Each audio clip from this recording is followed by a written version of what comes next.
Good morning. This is the time that was noticed and posted for the Board of Equalization meeting. It's Thursday, October the 10th, 2024, and it's 10 o'clock a.m. We're in the Board of Supervisors hearing room, Melody Lane, Bisbee. Any item on this agenda is open for discussion and possible action, and we begin with the roll call. District 1. Crosby is here. District 2, Supervisor English is present. District 3. Supervisor Judd is here. We have a complete board this morning. Members of the public may also attend this meeting by Microsoft Teams computer or mobile app or by phone by calling 602-609-7513 or 888-680-6714. Conference ID 687-036-422#. If you have trouble accessing this meeting remotely, call 520-432-9200 for direction. The board may permit public comment during the discussion of any item on this agenda. To speak to an agenda item, you need to complete and return the speaker request form to the clerk of the board prior to the start of the meeting. Have we received any forms? We received no forms. We have one item on the agenda today about the State Board of Equalization. And Mr. Leindecker, the assessor, is here. Would you, just for the public, would you explain a little bit of the process of what we're doing here today? Yes, ma'am. Madam Chair, board members, you have before you the results of the decisions of 22 appeals that went to the Board of Equalization that was heard by State Board of Tax Appeals hearing officer. There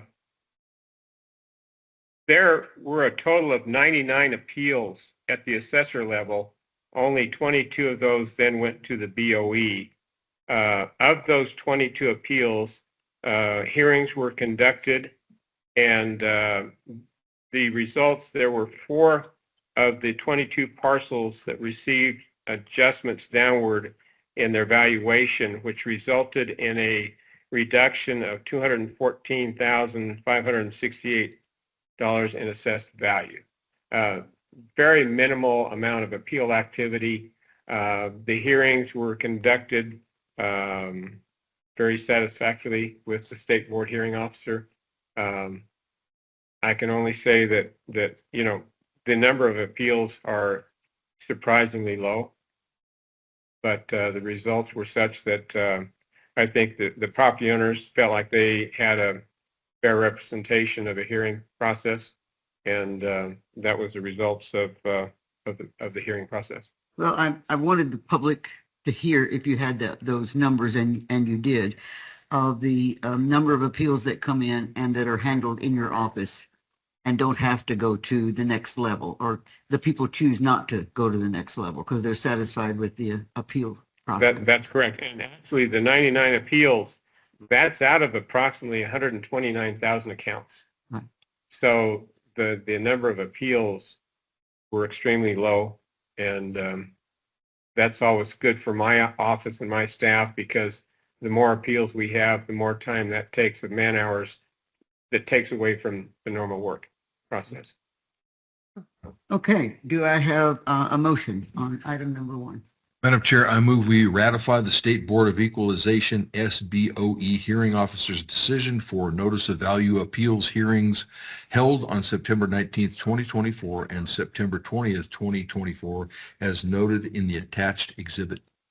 And I second that. Okay, I have a motion and second. Is there any further discussion that needs to take place? Just like to thank Mr. Leindecker for his continued diligence and your department. Thank you. Okay, hearing none other, I will call for the vote. All those in favor say aye. Aye. Aye. Chair votes aye, and it's unanimous and approved. Before I adjourn this meeting, I'll tell you that our next meeting will be Tuesday, October the 15th at 10 o'clock a.m. in the Board of Supervisors hearing room for a regular Board of Supervisors board meeting. This meeting is adjourned.